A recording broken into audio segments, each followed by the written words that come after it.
I mean, I look around this crowd, I see cowboy hats, I see straw hats, I see baseball caps, I see so many different Canadians. And they are trying to divide us. We know this, that's why we're here. And our next speaker, well, I see a flag over there that reminds me a lot of our next speaker. It's a blue flag. It's got the globe on it. And thankfully, this version of the flag has a big X through it. Of course, I'm talking about the United Nations flag. I mean, I personally could go off.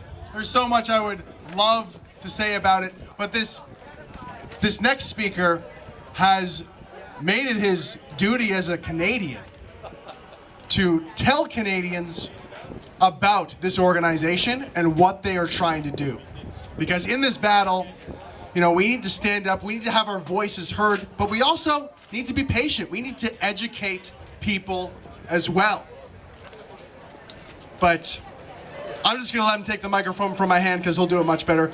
Ladies and gentlemen, give it up for Mark Friesen.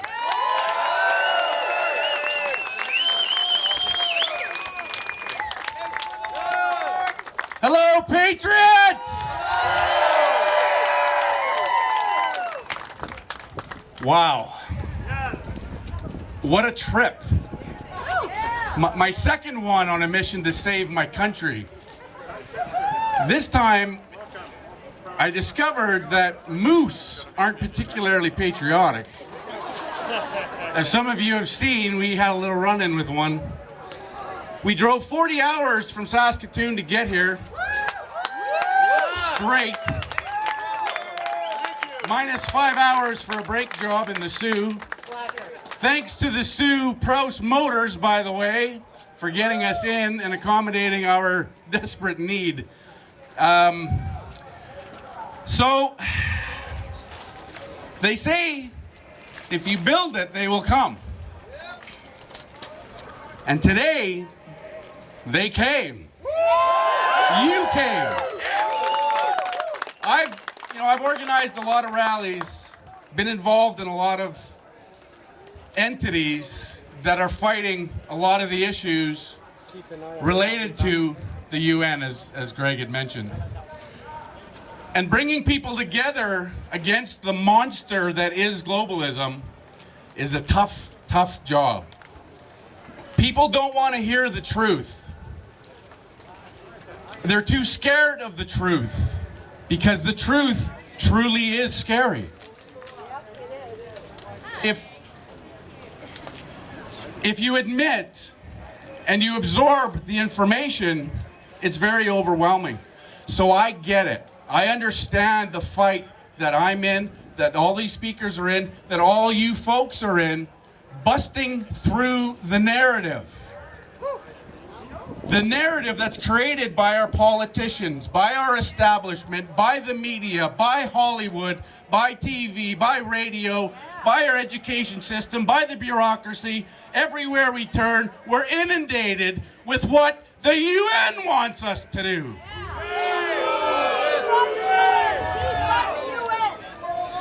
You know, I'm a small town prairie boy that happens to love his country deeply. And I do this, and I stick my head out to be chopped off by Antifas, by the media, by the naysayers, because I take this as a responsibility, it's a duty. Veterans, throughout the history of our country, have given the ultimate sacrifice so we can stand here today and fight the group, the entity, the globalists that are trying to destroy exactly what we're doing. They died for our right to do this. This is my responsibility. I don't want to do this. I'd rather be in a canoe in the bush somewhere fishing. Look at me. That's where I belong. I don't belong in a podium in Ottawa, but I have to do this.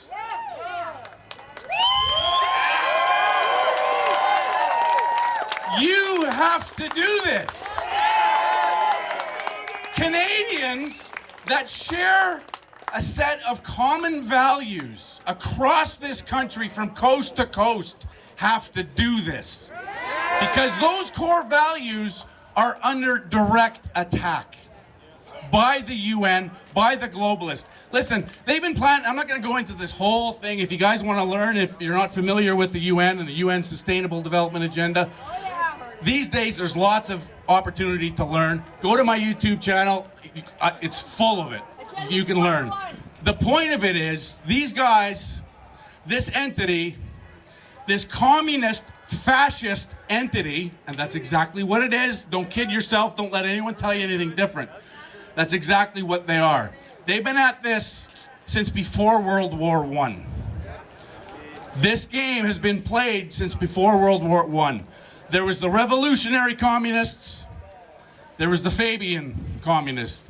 What we've seen for over 100 years is drip, drip, drip. Get into the education system, get into our media, into the bureaucracy, all aspects, so they can fulfill the goals. Now, they have a little thing called the UN Sustainable Development Agenda. That's a mechanism to achieve their goals of global governance. They are dictating, and they have for quite some time. This isn't new, it's on steroids right now. They've been planning this for a very long time. And if we don't take the responsibility to oppose that and defend our sovereignty, defend our freedom, defend our liberty, defend justice, for Christ's sake, these guys won't do it. We see that. Norman Travesey just walked to the American embassy to identify the corruption. So maybe the Americans can help. Lock him up! But the more we come together, the more we unite under the common values that we share, the values of freedom, the values of liberty and justice and sovereignty for our nation. Our nation is the best nation on the planet.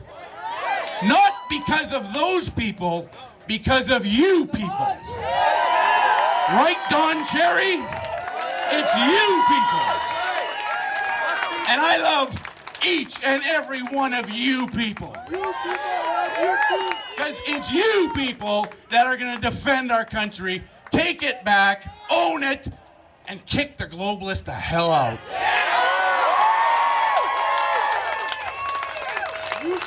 Wow, this is fun.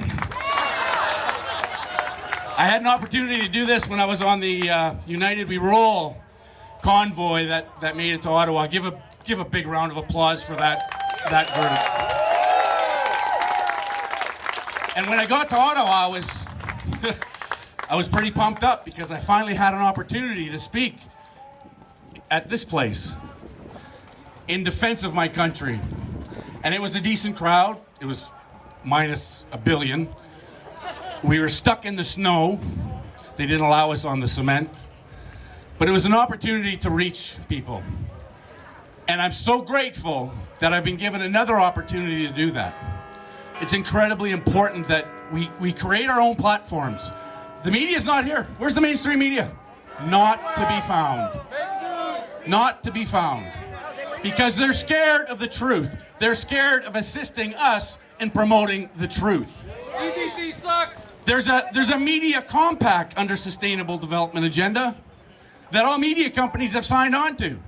It's why our government pays our media to promote their narrative. It's all there. And all of this information we get called conspiracy theorists for is promoted by the UN.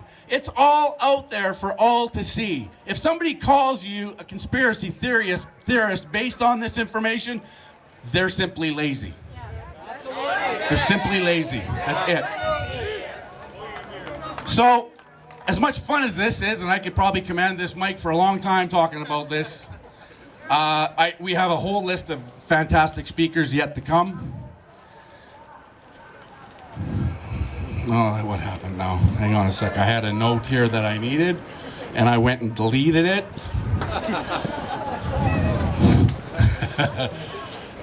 Boomer tech. Boomer tech, and I'm not even a boomer. I recently deleted. There it is. I found it.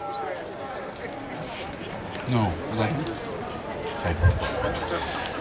So we found it. I resurrected it. So we opened the day with "O Canada," and just as a side note, that was my wife's recording. Nice. So she couldn't be here with us, but I wanted to incorporate that into this. But you see what happens with our anthem. As much as it inspires this sense of pride, and I seen tears during the anthem, and I get choked up every time I hear it, doesn't matter where I am. Can we sing again? But what we do, give me a minute, I'm getting there. But what we tend to do is ignore the words, right? We just collectively sort of ignore the words of the song and what they really mean. So I'm gonna actually speak the anthem, and I want you guys to join me. Instead of singing it, I just want you to speak it, and I want you to think about the words, because it identifies what we all need to be doing. O Canada, Oh, Canada! our home and native land. True patriot love. In all thy sons command. With glowing hearts. And they are glowing. We see thee rise. We're seeing the rise. The true north. Strong and free. From far and wide. O Canada. We stand on guard for thee. Glorious and free. O Canada, we all stand on guard for thee. You missed something. God keep our land. Glorious and free. Thank you. So just one last note on that. You know, when we think of Canada, sometimes a lot of people think of the government. Please don't do that. Canada, when we sing about Canada, when we defend our country, Canada is the people. Without the people, Canada doesn't exist. So just think about that the next time that you sing your anthem. Think about what it means to you, to your kids, to your grandkids, to your family, your community. It's too important to let this go. It's too important to let the globalists take more control than they already have. We'll lose everything we have. We've seen it. We've seen it around the world. Socialism take over and destroy countries, destroy peoples. So, I know it's Canada Day, but we do have an ally in this fight, because this fight is global. It's 100% global. It's an attack on Western civilization and the values that represents.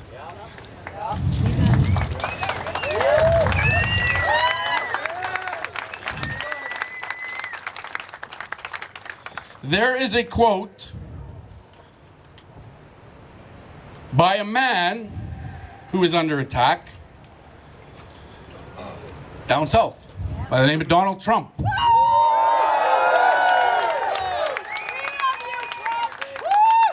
You can criticize Donald Trump if you like, as a person, whatever, but that man represents Western civilization.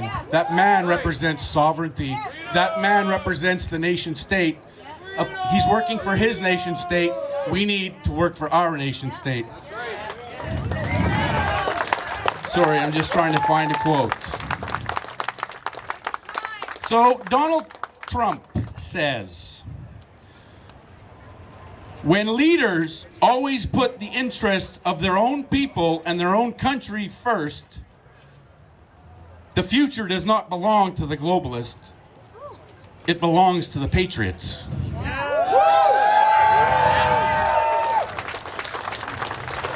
I agree.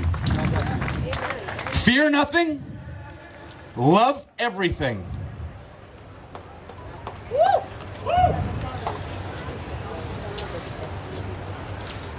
I always end my YouTubes with globalism, bad, nationalism, good. I'm not afraid, and I'm almost done, Greg. Keep the cane at bay. I'm not afraid to refer myself as a nationalist. The establishment, the bureaucracy, the system has done a pretty good job of making that a bad word, just like being a patriot is somehow a bad word, even though it's in our national anthem. But I am a nationalist. I'm a Canadian nationalist. I don't put any colors, I don't put any other prefixes in front of nationalist. I'm a Canadian nationalist, and I'm damn proud of it. And all that means is I advocate for the sovereignty of my nation. That's it. That's all that means. We have to bust through the narrative that's been created that demonizes this, that demonizes people for loving their country, to the point where they make fun